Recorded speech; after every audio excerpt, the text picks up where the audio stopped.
नमस्कार प्यारे विद्यार्थियों, मैं जीसी जाखड़ आप सभी का अभिनंदन करता हूं, स्वागत करता हूं। आज से हम एक विशेष लेके आ रहे हैं श्रृंखला, जिसमें हम आपको बताएंगे सफल से जाने सफलता का राज। और इसी क्रम में अभी आरपीएससी एग्जाम स्कूल व्याख्याता जो एग्जाम थे राजनीति विज्ञान 2022 की, उसी में सफल हुआ एक आप में से एक विद्यार्थी जिसका नाम है प्रकाश बिश्नोई। आज उससे जानते हैं सारी कहानी, उनकी मेहनत की कहानी, उनकी सफलता के राज, और आपके लिए ये प्रेरणा स्रोत हैं और आपको कुछ अपने टिप्स बताएंगे कैसे आप तैयारी कर सकते हो। तो सबसे पहले प्रकाश को मैं बहुत बहुत धन्यवाद देना चाहता हूँ और इनके अग्रिम भविष्य के लिए अग्रिम शुभकामनाएं देना चाहता हूं कि आगे उज्जवल भविष्य इनका ऐसा ही चलता रहे। तो सबसे पहले प्रकाश, आपको बहुत बहुत धन्यवाद। Thank you sir. तो आपकी जो अभी हाल ही में सफलता मिली है, आरपीएससी स्कूल व्याख्याता, आप लेक्चरर बन गए, गजटेड ऑफिसर बन गए, तो कैसा लग रहा है आपको? जी सर, बहुत अच्छा लग रहा है। इस पोस्ट के लिए काफ़ी मेहनत भी की है, अच्छा जोर से मार्गदर्शन भी रहा आपका। और शुरुआत से ही 1 साल पहले इससे ही मतलब आपसे जुड़ गए थे टाइम से, और एक अच्छे मार्गदर्शन के साथ बहुत अच्छी प्रॉपर तैयारी भी हुई, अच्छा कंटेंट मिला और लास्ट तक यहाँ तक पहुँच पाए। तो देखो, सफलता में सबसे पहले जन्म देने वालों का माँ बाप का आशीर्वाद तो होता ही होता है, उसके जी बाद सर, में बिल्कुल दोस्तों का, भाई का, बहन का, जो भी है, और गुरु का भी अपना योगदान रहता है। तो मैं आपसे, जो पहली बार कोई विद्यार्थी अभी जैसे आरपीएससी स्कूल व्याख्याता राजनीति विज्ञान से पद आने वाले हैं, या जो कोई विद्यार्थी पहली बार तैयारी करना चाहता है, उसके लिए कम से कम कितना समय चाहिए ताकि वो बढ़िया तरीके से तैयारी कर सके? सर, 1 साल तो प्रॉपर मतलब आप किसी सब्जेक्ट को देंगे तो सब सब्जेक्ट तैयार होगा। अगर आप बेसिकली नया सब्जेक्ट शुरू कर रहे हैं तो 1 साल तो ज़रूरी है।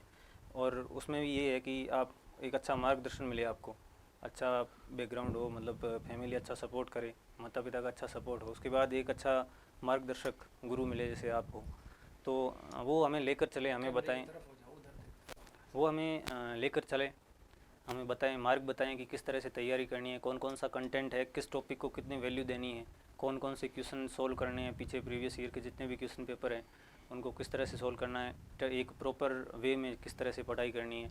टेस्ट सीरीज जो सर ने चलाई थी काफ़ी हेल्पफुल रही। और उसके अलावा मैं ये समझता हूँ कि हमारा जो पॉलिटिकल साइंस सब्जेक्ट है उसकी बेसिक नींव, जैसा कि सर ने हमें शुरुआत में ही बताया था कि आप एनसीईआरटी से पहले स्टार्ट कीजिए, तो मैंने शुरुआत में यही किया, एनसीईआरटी से स्टार्ट किया। और पहले बेसिक एनसीईआरटी से करने के बाद उसके बाद सर के नोट्स का ये है कि मतलब एक बार अगर आपको जो भी कंटेंट दिया जाता है उस पर भरोसा करो, ज़्यादा से ज़्यादा जितना भरोसा होगा उतना आप ज़्यादा बेहतर कर पाओगे। मैंने यही किया, मैंने सर के नोट्स पे भरोसा किया, जितना हो सका उतना बार बार रिवाइज़ किया, और जितने क्वेश्चन थे बार बार क्वेश्चन सोल्व किए, और उसी का नतीजा है कि मैं आज यहाँ तक पहुँच पाया। मैं प्रकाश आपसे ये पूछना चाहूँगा, छोटे सा बच्चों के लिए संक्षिप्त रूप में आपका एजुकेशनल बैकग्राउंड जी सर। क्या था, वो थोड़ा सा बच्चों को बताओ। कि कई बार क्या होता है, बच्चों को पता नहीं कि कितना क्या मेरिट होल्डर है, या फिर जीनियस है, या फिर एवरेज है, कैसा। तो आपका थोड़ा सा एजुकेशन बैकग्राउंड बताइए ताकि इन बच्चों को लगे कि नहीं, कम नंबर वाले भी सिलेक्ट हो सकते हैं। तो बिल्कुल थोड़ा सर, सा संक्षिप्त रूप से बताइए इनको बिल्कुल अपने सर। एजुकेशनल। मैं थोड़ी सी अपनी पहले पर्सनल डिटेल दे दूं। हाँ। मेरा नाम प्रकाश बिश्नोई है, मेरे पिताजी का नाम श्री जगदीश जी बिश्नोई है, और पापा गवर्नमेंट टीचर हैं। और मैंने शुरुआत से मेरा कोई ऐसा मतलब इंटेलिजेंट टाइप का बैकग्राउंड रहा नहीं है।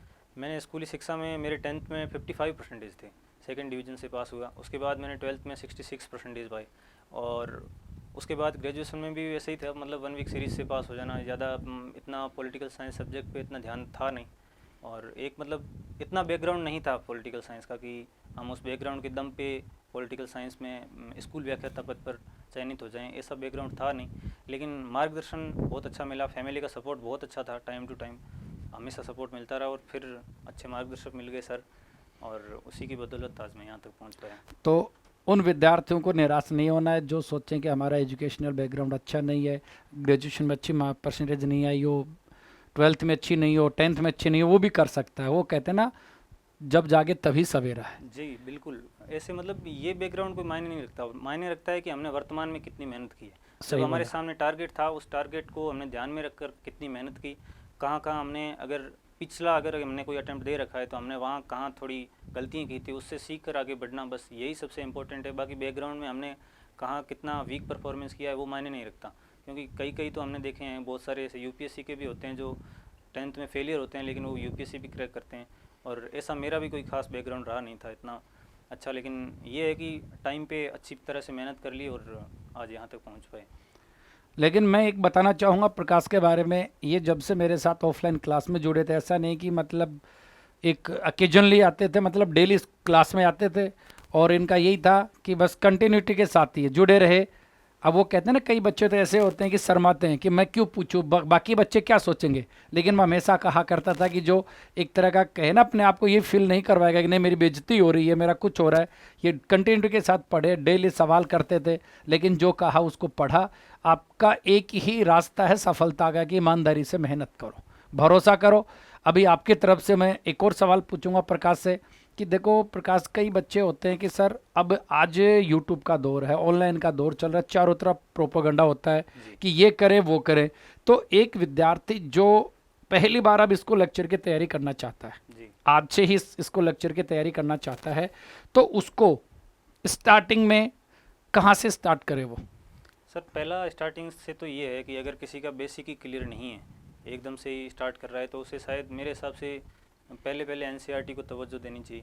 आरबीएससी की जो बुक्स आती है 11वीं-12वीं की, उनको थोड़ा तवज्जो देना चाहिए। फिर एक ऐसा मार्गदर्शक आपकी तरह ऐसा ढूंढें जो हमें अच्छी तरह से एक मार्ग प्रशस्त कर सके, जो हमें ये दिखा सके कि कौन सा कंटेंट हमारे लिए ज़्यादा ज़रूरी है, कहाँ से ज़्यादा क्वेश्चन आते हैं। सर का यही रहा था कि मतलब जो कंटेंट हमारे लिए ज़्यादा बेटर है उस पर ज़्यादा फोकस किया, हमेशा क्वेश्चन प्रोवाइड करवाए, उनके ज़्यादा से ज़्यादा प्रैक्टिस करवाते थे। सर कभी कभार ऐसे मतलब डिफ़िकल्ट क्वेश्चंस की प्रैक्टिस करवाते थे हमें लाइव क्लास में, उससे दिमाग खुल जाता था, मतलब कि हमें ऐसे सोचने की क्षमता विकसित होती थी कि हाँ ऐसे भी क्वेश्चन आते हैं, तो उससे अगले क्वेश्चन करने की प्रेरणा मिलती है, अच्छे अच्छे क्वेश्चन करने की प्रेरणा मिलती है। बस यही है कि शुरुआत बेसिक से करें, बेसिक यही है एनसीईआरटी आरबीएससी की बुक्स, लेकिन उसके बाद में धीरे धीरे ले जाते किसी ऐसे मार्गदर्शक को लेना ज़रूरी है।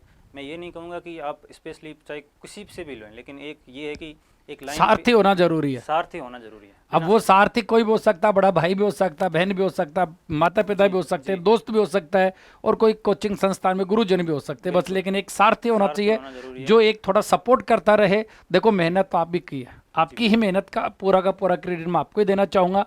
हम तो क्या था, सपोर्ट किया आपको कि इसको ऐसे पढ़ो, इसको ऐसे पढ़ो। तो वो ही मैं सभी विद्यार्थियों के लिए कहना चाहूँगा कि वो ऐसा जरूरी नहीं कि आप कोचिंग करोगे तो ही पास होगे, पास होने का एक ही फंडा है, मेहनत। जी बिल्कुल। मैं यहाँ एक चीज़ और मेंशन करना चाहूँगा, सर की एक बहुत बड़ी खासियत ये रही, ये हमारे साथ मतलब ऐसा कभी हमें फील नहीं हुआ कि ये सर है थोड़ा मतलब हिचकिचाहट होगी इन्हें पूछने में या कुछ ऐसा।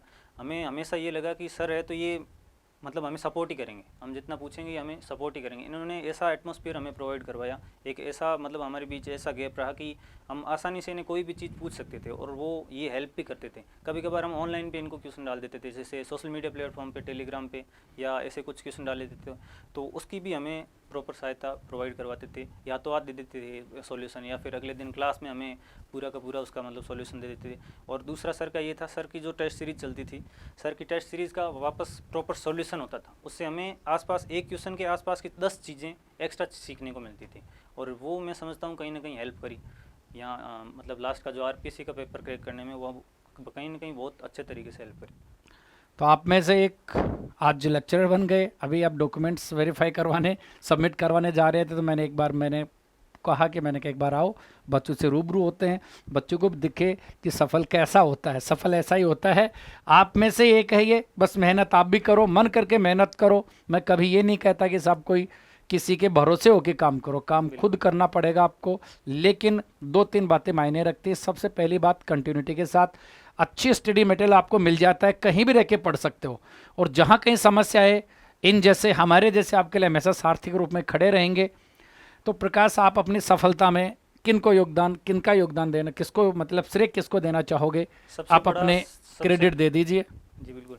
सबसे बड़ा तो श्रेय मेरे माता पिता को है, हमेशा से मुझे सपोर्ट दिया। मैं कई एग्ज़ाम में फेल भी रहा, फेलियर भी एक पार्ट रहा है ज़िंदगी का, लेकिन कभी मुझे ये फील नहीं हुआ कि मैं इसमें फ़ेल हो गया तो आगे क्या करूँगा। हमेशा परिवार से इतना पॉजिटिव सपोर्ट मिला, माता जी का, पिताजी का, चाचा जी का, और मेरे बड़े भाई साहब रमेश जी बिश्नोई, वो इसरो में साइंटिस्ट है। हमेशा से उन्होंने एक इस तरह से मोटिवेट करके रखा मुझे कि मैं अगले एग्ज़ाम में और बेटर कर सकूँ। मैं फ़ेल हुआ, कई एग्ज़ाम में फ़ेल हुआ, लेकिन अगले एग्ज़ाम के लिए उन्होंने एक अच्छी प्रेरणा दी, और उसी की बदौलत मैं यहाँ तक पहुँच पाया। और दूसरा ये, मैं सर का शुक्रगुजार हूँ। मैं टाइम पे इनके सानिध्य में आ गया और इन्होंने बहुत अच्छा कंटेंट उपलब्ध करवाया, और टाइम टाइम पे हमारी बहुत अच्छी हेल्प करी, टेस्ट सीरीज़ इनकी, और इनका जो सॉल्यूशन का जो तरीका था मैं उससे बहुत प्रभावित हुआ। और दूसरा ये है कि इनका जो कंटेंट था, सबसे ज़्यादा ज़रूरी होता है। आपके पास कंटेंट तो हर किसी के पास होता है, लेकिन हम उस पर भरोसा नहीं कर पाते, क्योंकि मार्केट में बहुत सारी चीज़ें होती हैं, हम इधर उधर हो जाते हैं कि इससे बेटर वो हो सकता है, उससे बेटर हो सकता है। लेकिन हकीकत तो ये होती है कि कंपटीशन को पास करने के लिए आपको किसी एक कंटेंट पे भरोसा करना ज़रूरी है। और मेरा यही रहा, मैंने जब तक तैयारी की सर के सानिध्य में, मैंने इनके कंटेंट पे लगातार भरोसा रखा। मैं इन्हीं के नोट्स वापस बार बार रिवाइज़ करता था। हाँ, हो सकता है कभी कभार कोई चीज़ समझ में नहीं आती थी तो कहीं और से भी मैंने देखा या क्वेश्चन सोल्व किए होंगे, लेकिन ज़्यादातर फोकस सर के इस नोट्स पे रहा। और सर भी क्लास में हमें यही चीज़ सिखाते थे कि जितना हो सके आप जितने भी नोट्स मैंने लिखवाए हैं वो इनफ है, और आप उनको दोबारा से जितना हो सके रिवाइज़ कीजिए, जितना हो सके जितनी बार हो सके रिवाइज़ कीजिए, क्वेश्चन सोल्व कीजिए, आपको पक्का 100% सफलता मिलेगी। और मेरे साथ यही हुआ, मैंने भरोसा बनाए रखा और वो भरोसा मुझे यहाँ सफल बनाने में सहायक हुआ। प्रकाश, आप जो आपको जो भी आने वाले भाई बहन हैं जो भी तैयारी करें, दोस्त वगैरह आपके, उनके लिए क्या कहना चाहोगे आप? मैं यही उनको एक कहना सफलता चाहूँगा। का सूत्र बताइए ताकि वो भी आपकी तरह अगली बार सफल हो जाए। जी बिल्कुल, मार्गदर्शक ढूंढिए, अच्छा मार्गदर्शक ढूंढिए सर की तरह।